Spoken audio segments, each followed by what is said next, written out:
요한계시록 강의 6번째 시간으로 버가모 교회에 대한 책망과 교훈, 물론 칭찬도 있죠. 칭찬과 책망과 교훈, 이런 주제로 말씀을 살펴보고자 합니다. 자, 서론을 함께 읽겠습니다. 본문은 예수님의 세 번째 메시지로 사탄의 권좌가 있을 정도로 우상 숭배와 황제 숭배가 극심한 버가모 지역에서 믿음을 지킨 교회와 반대로 발람의 교훈과 니골라당의 사설에 빠진 자들에게 주신 교훈이다.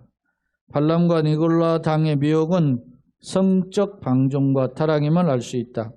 때문에 예수님의 행음의 소용돌이 속에 갈등하는 성도들에게 칭찬과 책망과 함께 승리자의 복을 약속하고 계신다. 이에 대한 내용을 살펴보자 그랬습니다. 오늘은 이제 소아시아 7교회 중에서 세 번째 교회입니다. 첫 번째 에베소, 두 번째 서머나, 세 번째 버가모 교회임을 알 수 있어요.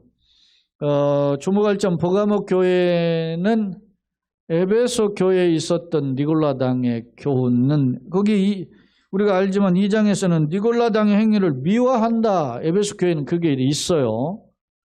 근데 버가모 교회는 니골라당의 교훈에 빠졌음을 알 수 있습니다. 이런 내용들을 우리가 한번 살펴볼 필요가 있는데, 자, 세 번째 버가모 교회는 어떤 교회인가?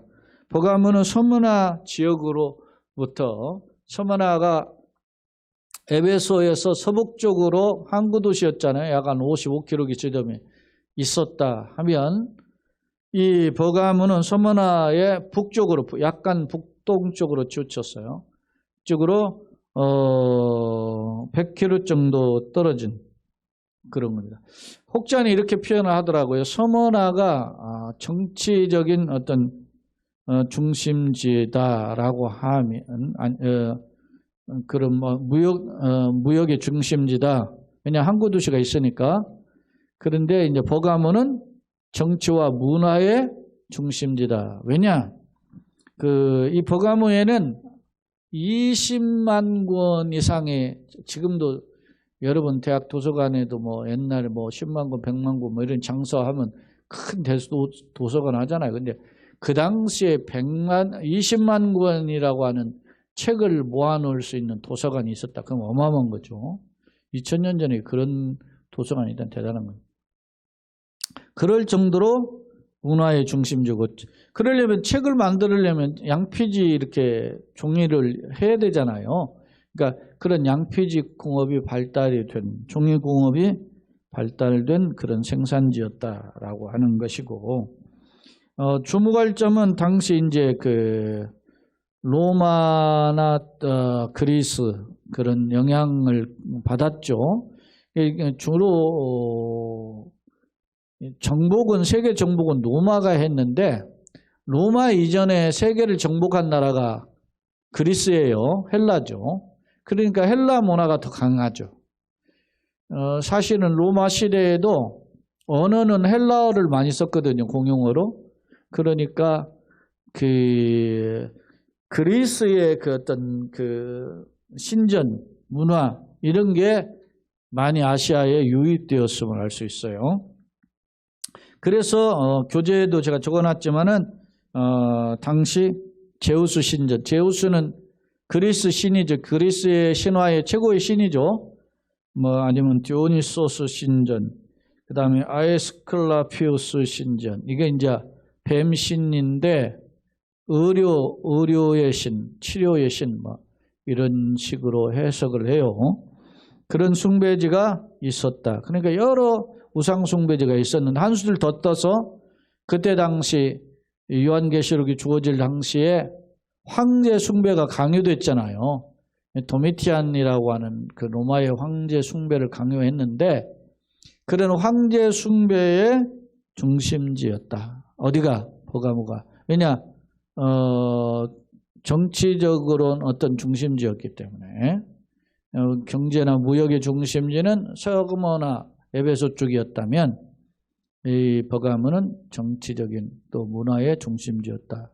그래서 각종 정치니까 황제 숭배의 신전이 있고 그 다음에 각종 문화의 중심지니까 각종 제우스를 비롯한 여러 신전들이 있었다라는 것입니다. 자, 14절에 보면, 2절에 보니까 버가모 교회 사자에게 편지하라. 그러면서 좌우에 날선 검을 가지시니, 검을 가졌는데 좌우에 날선 검이라니까 굉장히 강력한, 이 칼을 피할 수가 없죠. 한 칼로도 당해내기가 어려운데 좌우에 칼이 있는데 그 칼도 어떤 칼입니까? 날선 칼이니까 그 심판을 상징해, 권위와 능력 이런 걸 상징해. 이걸 가지신 이가 이르시되, 다시 말하면 버가모 교회에 말씀하시는 분이 누굽니까? 예수님이죠. 예수님을 누구로 표현하고 있어요? 좌우에 날선 검을 가지신 분이다. 좌우에 날선 검을 가지신 분은 누구를 가리킨다? 심판주를 가리킨다. 그 심판주이신 예수님이 말씀하는 겁니다. 뭐라고 하느냐? 13절. 네가 어디에 사는지를 내가 안다.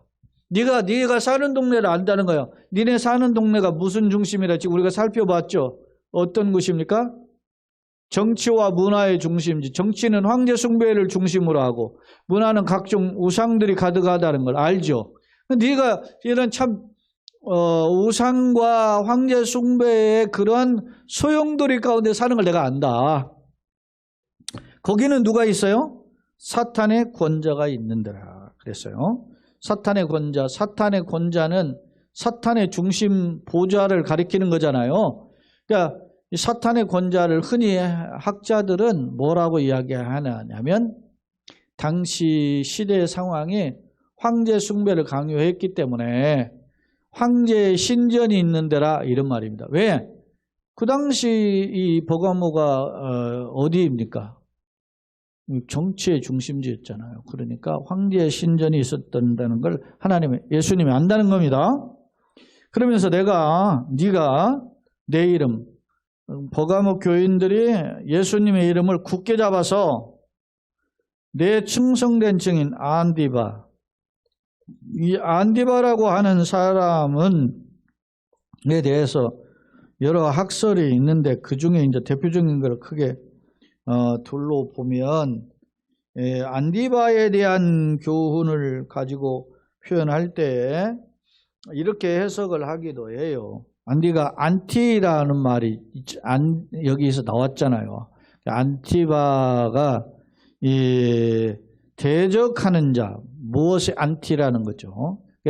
그런 뜻이라는 건데, 그래서 이걸 어떤 면에서 보면 복음을 거부하는 자를 맞짱 떠준 사람, 그런 사람을 가리키는 사람을 안디바라고 표현하기도 하고, 혹은 특정인을 가리켜서 안디바라고도 표현하는데, 어떤 학자는 이렇게 복음을 회방하는 자를 대항해서 끝까지 저항한 순교자를 가리킨다 할 때 안디바라고 해석하기도 하고, 초대교회 교부였던 터툴리안은 특정인 최초의 그 버가모 지역에서 불에 타서 순교했던 그 순교자를 가리킨다 이렇게 해석을 해요. 그러니까 어떤 특정인의 안디바라고 하는 개인 이름으로 해석할 수도 있고, 복음을 회방하는 자에게 강력하게 저항했던 사람들을 가리킬 때 안디바라고 해석하기도 한다라는 겁니다. 어찌됐든 자, 그런 내용을 염두에 두고 한번 봅시다. 네가 내 이름을 굳게 잡아서 내 충성된 증인 안디바가 너희 가운데 곧 사탄에 사는 곳, 지금 사탄의 권자가 있는 곳이죠. 그래서 죽임을 당할 때도 나를 믿는 믿음을 어떻게 해요? 저버리지 않았다. 그러니까 막 핍박을 당하는데 순교하는데 불타 죽는데 이 버가모 교회에 있는 교인들은 어떻게 신앙이 흔들리지? 믿음을 포기하지 않았다. 왜냐하면 핍박 오면 사람들 타협하잖아요. 근데 그렇지 않았다라고 하는 점을 예수님이 어떻게 해요? 칭찬하고 있음을 우리는 살펴볼 수 있습니다. 그러나 14절 그러나 네게 두 가지 책망할 것도 있다라고 하는 것입니다. 이런 핍박이 오고 황제 숭배의 강요가 오고 불에 타 죽는 순교자가 있는 그런 안디바의 순교에 있는 상황 속에서도 믿음을 지키지 않는 교회였지만 그럼에도 교회 안에 뭐가 있다는 겁니까? 책망할 것이 두 개 있다는 거, 두 가지가. 자, 첫째 뭐냐? 거기 네게 발람의 교훈을 지키는 자들이 있도다. 발람의 교훈은 뭐냐? 자, 보시면 발람이 발락을 가르쳐 이스라엘 자손 앞에 걸림돌을 놓아 우상 제물을 먹게 하고 또 행음하게 하였다. 이게 민수기에 나오는 말씀인데 사실은 민수기의 22장에서 25장까지 보면 발락이 모압 왕의 이름이에요. 발락이고 이 발람은 선지자예요. 이스라엘 백성이 출애굽을 해가지고 가나안 땅 여정으로 향한다고 하니까 모압 왕이 자기 앞을 지나가지고 지금 모압이 지역으로 보면 북쪽에 갈릴리, 남쪽에 사해바다가 있는데 그 북쪽의 갈릴리 바다와 사해바다를 연결하는 강이 요단강이에요. 근데 요단강을 중심으로 서편, 지중해 쪽 방향을 서편을 팔레스타인 땅, 가나안 땅이라고 부르고 동편을 트랜스 요르단이라고 해요. 근데 이 트랜스 요르단 지역이 지형적으로 보면 고원지대예요. 높아요. 그러니까 주로 고원지대니까 뭐가 있습니까? 산림이 이루어져 있죠. 그러다 보니까 그 산림 지역에 뭐가 형성이 되느냐면 목초지가 형성이 되었어요. 그래서 그 목초지 쪽으로 쫙 이제 펼쳐진 길과 고원이 펼쳐져 있는데 그 지역에 그 요단강 동편의 그 지역에 북쪽으로는 아몬, 남쪽으로는 모압이라는 나라가 있었어요. 이게 다 형제국가죠. 이스라엘로 따지면 친척국가하고 모압과 암몬은 자매국가예요. 언니 동생 국가란 말입니다. 근데 이 모압이라는 땅을 거쳐서 이스라엘 백성이 이제 가나안 땅에 들어가야 되는데 이 요단강을 건너서 가나안 땅에 들어가야 되는데 이 모압이라는 나라가 못 간다. 이스라엘의 친척국가지만 오래전에 친척국가니까 회방을 하는 겁니다. 못 간다. 못 간다고 할 때 어떻게 회방합니까? 못 간다 그냥 하면 안 되니까 이 모압이라는 왕의 발락이 당시에 그 마술사이면서 책사인 발람이라는 선지자에게 초청을 합니다. 내가 돈 많이 줄 테니까 너 와가지고 좀 어떤 방술 지혜를 나에게 베풀어라. 뭡니까? 하고 갔더니 모압 왕이 요청을 하면 내가 돈 많이 줄 테니까 저기 지금 남쪽에서 이스라엘 민족이 오는데 그 이스라엘 민족의 망하는 길을 네가 나한테 술책을 알려줘라. 이렇게 이야기합니다. 발락 왕이 발람 선지자에게 요청을 하죠. 근데 그때 하나님이 어떻게 합니까?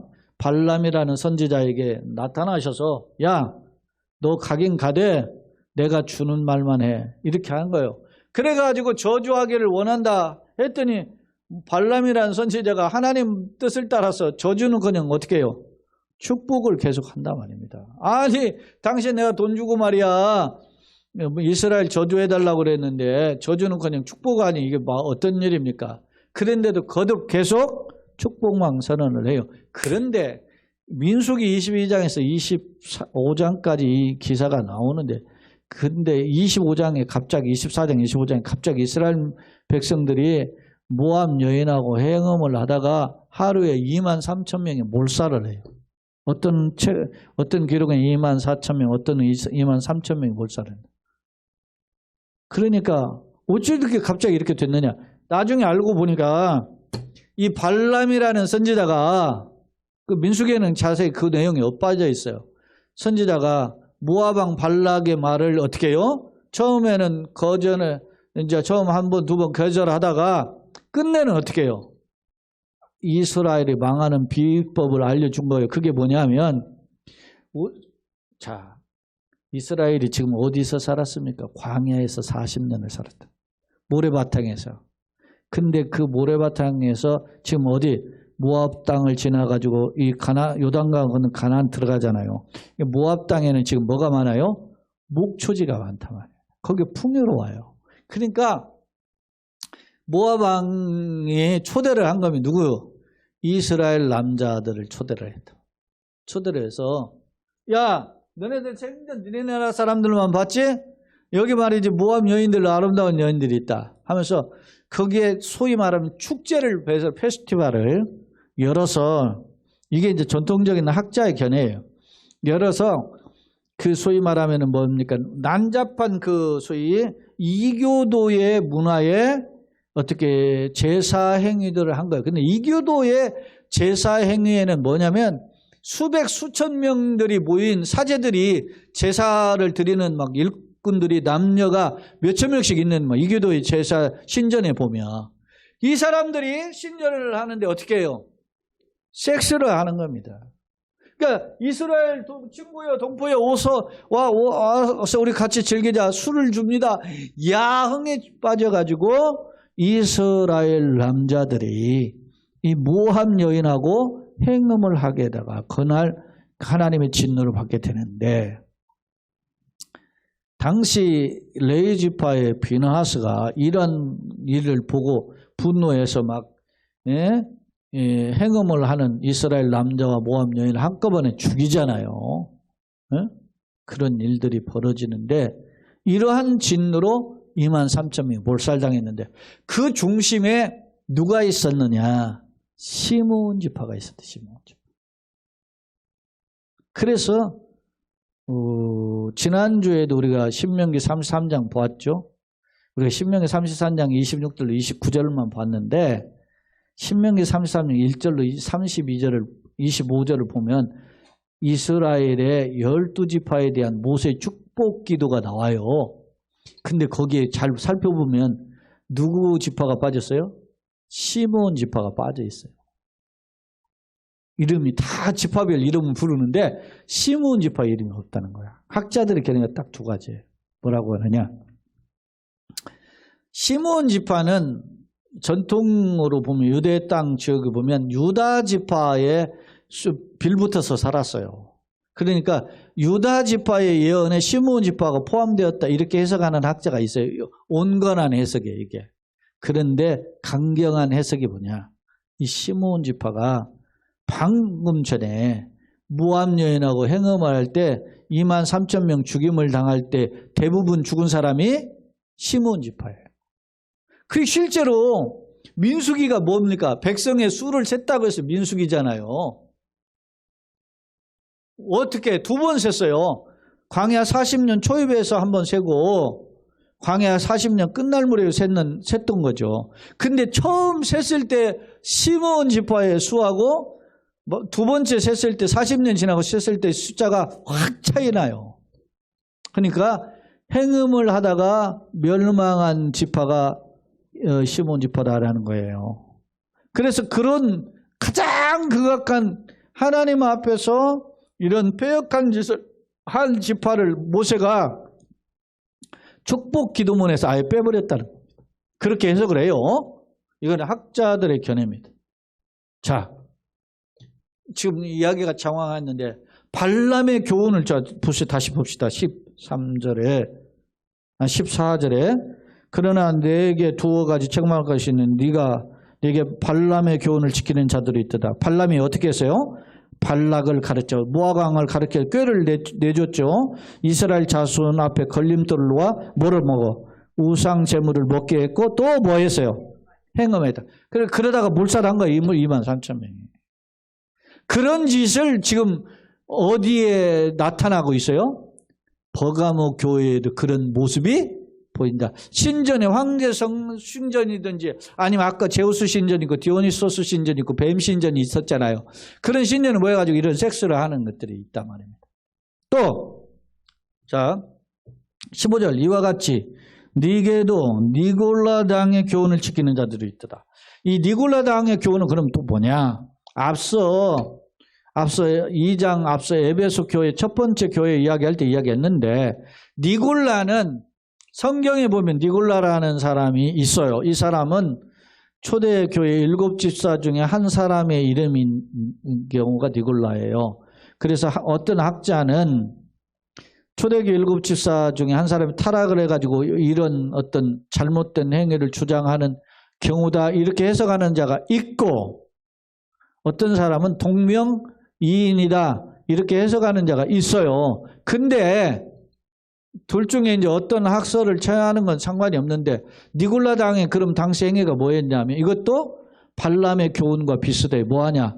도덕 폐기론, 율법 폐기론자예요. 그러니까 어차피 율법은 우리가 예수 믿으면 구원받았는데 도덕은 뭐 어차피 우리가 실수 넘어져도 안 지켜도 구원받아. 그러니까 그거 지키나 마나야. 이렇게 주장하는 자들이 있단 말이에요. 오늘날 누가 그런 짓을 해요?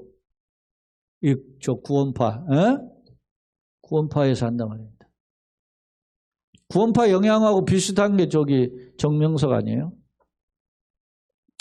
자, 이 니골라당의 교훈이 바로 이런 겁니다. 그러니까 발람의 교훈이나 니골라당의 교훈이 다르지만 성적인 타락을 하고 도덕적으로 타락하는 것은 비슷하다는 겁니다.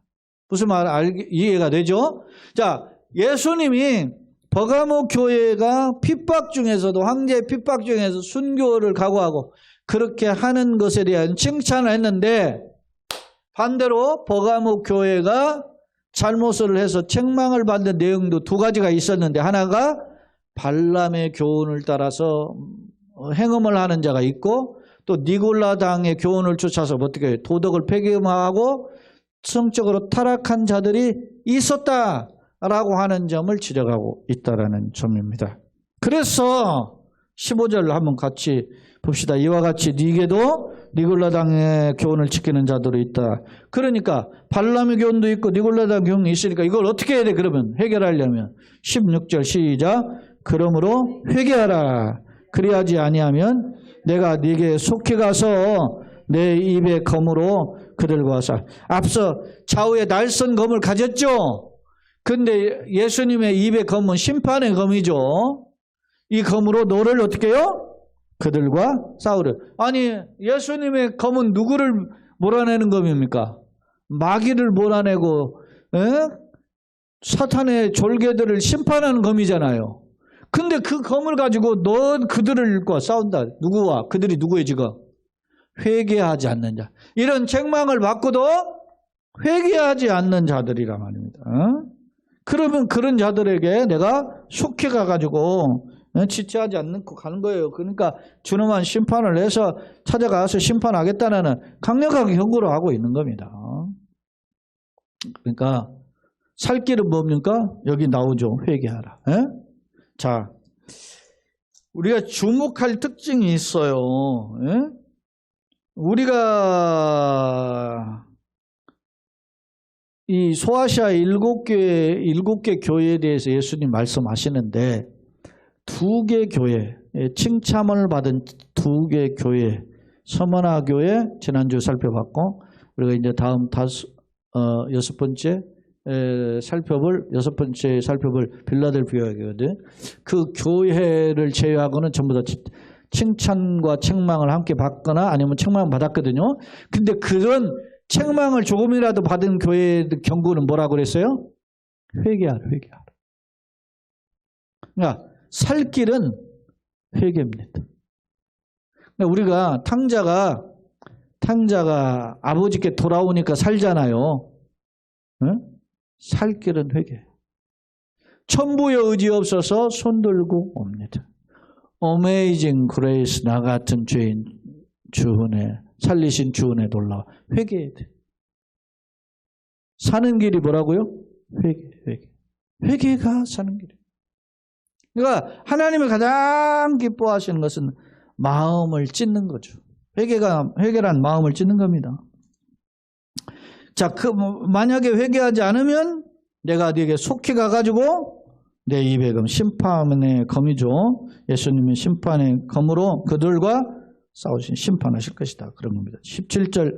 자, 귀 있는 자는 뭐예요? 영적인 하나님의 성령의 음성을 들을 마음의 문이 열려져 있는 자가 귀 있는 자죠. 그러니까 영적인 표현입니다. 성령이 교회들에게 그러니까 이 성령이 교회들에게 하시는 말씀도 어떤 겁니까? 영적인 귀니까 이성으로 이해가 되는 게 아니고 하나님의 음성을 들을 수 있는 음성인 것이야. 성령의 교회들에게 하신 말씀이 들을지어다. 그러면서 회개하는 경우가 이기는. 어떻게 이기느냐? 발람의 교훈, 니골라당의 교훈들을 물리칠 수 있는 것은 회개하고 이 하나님의 말씀대로 다시 붙들려서 살아가는 것, 그게 이기는 자의 모습이라는 겁니다. 이기는. 그러니까 약속은 항상 이기는 자예요. 승리자죠. 일곱 교회 모두에게 주어진 말씀이 뭐예요? 이기는 자에 주신 약속이. 자, 그러면 이기는 자에게 주시는 약속이 뭐냐? 그에게는 내가 뭘 줘요? 감추었던 만나를 주고. 만나가 어디에 있어요? 여러분, 출애굽기에 모세가 이제 광야에서 나와서 이스라엘 백성이 시내산에 머무르죠. 시내산에서 머무를 때 하나님이 시내산에서 모세에게 두 돌비를 주셔서 십계명을 주셨죠. 그런데 주셨을 때 그 돌비를 어디에 넣죠? 법궤에 넣죠. 법궤. 말씀을 담은 궤라고 해서 법궤고, 그리고 그 말씀이 하나님의 약속이라고 해서 언약궤죠. 예? 그 법궤 안에는 뭐가 들어가 있어요? 말씀이 들어있는 십계명 돌판이 들어가 있고, 또 들어가 있는 게 두 가지가 더 있어요. 하나는 뭐요? 아론의 쌍난 지팡이죠. 아론의 지팡이가 말라 비틀은 지팡이, 거기에 싹이 났다. 왜? 하나님이 너를 택하셨다. 12지파를 다 나오게 하고 각 지파의 대표들이 지팡이를 다 가지고 나오게 했는데, 다른 지팡이는 뭐 그대로인데 아론의 지팡이만 싹이 나게 했어요. 이 말은 뭐냐면 하나님이 아론을 택하셔서 제사장을 삼았다라고 하는 그런 그 제사장의 구원의를 보여주는 게 아론의 쌍난 지팡이에요. 또 하나는 만나를 담은 항아리예요. 왜 만나가 언제 내렸어요? 출애굽을 해서 광야에 살 때. 그러니까 하늘에서 내렸는데, 이게 하루에 한 번씩 내리는데 그걸 갖다가 많이 가져다가 저장해 놓으면 썩었죠. 냄새 났죠. 근데 희한해요. 안식일 전날에는 이틀 분량을 가져다가 놔도 저녁이 되면 그 다음날 분량이 썩지를 않았어요. 희한해. 그러니까 하나님이 생명의 양식을 샘플로 보여준 게 만나예요. 그래서 이스라엘 백성에게 만나를 담은 항아리를 어디에 넣게 했어요? 법궤에 넣는 거예요. 그러니까 만나는 뭘 가리켜요? 생명의 양식을 상징한다고. 자, 예수님께서 저 벳사다 광야에서 이스라엘 백성들이 몰려오니까 기진맥진해요. 돌아갈 힘도 없어요. 너희가 먹을 거를 줘라. 그러면서 이 사람들을 먹이려면 200데나리온의 떡이 필요합니다. 그러니까 예수님, 너 중에 뭐 있냐? 그러니까 한 아이가 보리떡 5개 물고기 2마리를 가져왔는데요. 그러니까 예수님이 기도하시고 축사하시고서는 이게 나눠줬더니 5,000명 먹었잖아요. 근데 그것이 뭐예요? 예수님 그 기적을 일으키시고 난 뒤에 뭐라고 했느냐? 나는 하늘로서 내려온 뭐라고? 떡이다. 만나라 그랬어요. 그러면서 조상들이, 너희 조상, 모세 시절의 조상들이 하늘에서 내려온 떡을 먹고도 죽었잖느냐. 그게 뭐였죠? 만나입니다. 만나. 만나를 먹고도 죽었는데 내가 주는 떡을 먹는 자는 영원히 죽지 않는다. 그렇게 이해했어요. 그러니까 만나는 뭘 이야기한다는 거예요? 생명의 떡을 상징한다. 생명. 자, 다시 와서 17절. 귀 있는 자는 성령 교회들에게 하시는 말씀을 들을지어다. 이기는 그에게는 내가 감추었던 만나를 주고 그랬어요. 지금 점심시간에 피곤한 시간이긴 하지만 그냥 다 내가 보기에는 힘이 막 떨어져가지고 다 그래요. 베개빈만 빼놓고는 막 힘이 없는 것 같아. 자, 힘내십시오. 오늘 저 카테키즘 세미나 휴회하겠습니다. 지금 중전했다가 그때 좀 반짝하려고 그러는데 그냥 한 5분 남았으니까 휴회할 테니까 여기나 잘 치다보세요. 만나를 주고 또 무언 돌을 줘요? 흰 돌을 준다. 이 흰 돌은, 이 흰 돌에 대한 전통적인 해석이 여러 가지인데 그 대표적인 해석 제가 한 3가지만 가져왔어요. 교재에도 보면 제가 적어놨는데, 흰 돌은 재판에서 그 사람이 죄가 없다라는 것을 표현할 때 검은 돌을 안 주고 무슨 돌을 줬어요? 힌도를 주면서 너 재판에 무죄 받은 표현이야 증표로 뭘 줬어요? 힌도를 줬다는 그런 게 있어요.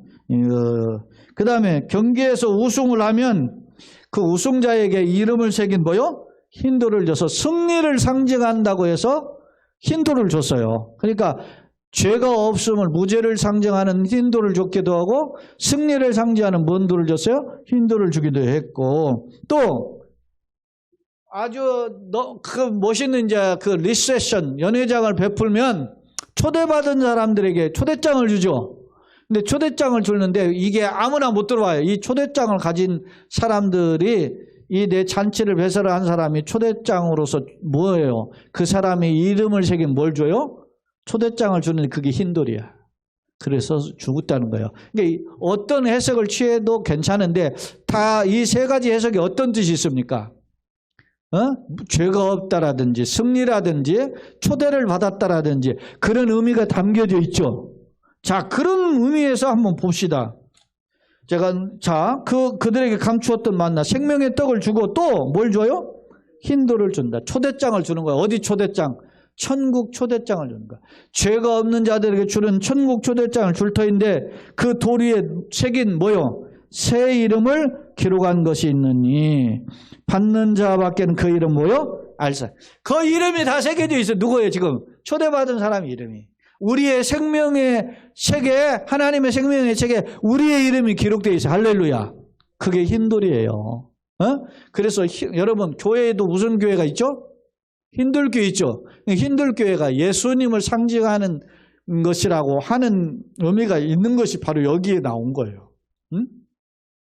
그냥 지금 조약돌 꺼분돌 레이지 뭐야 하냐. 힌돌이 이런 승리와 죄가 없음과 생명책에 기록된 이름을 가리키는 표현할 때 이 힌도를 줬다. 그러니까 예수님이 회개하고 그래서 이런 발람의 교훈, 니골라다의 교훈에 빠지지 않고 하나님의 약속을 지키는 자에게 생명의 떡인 만나도 주시고 생명의 초대장인 뭐요? 힌도를 줘 그 이름을 새겨 주실 거죠. 할렐루야.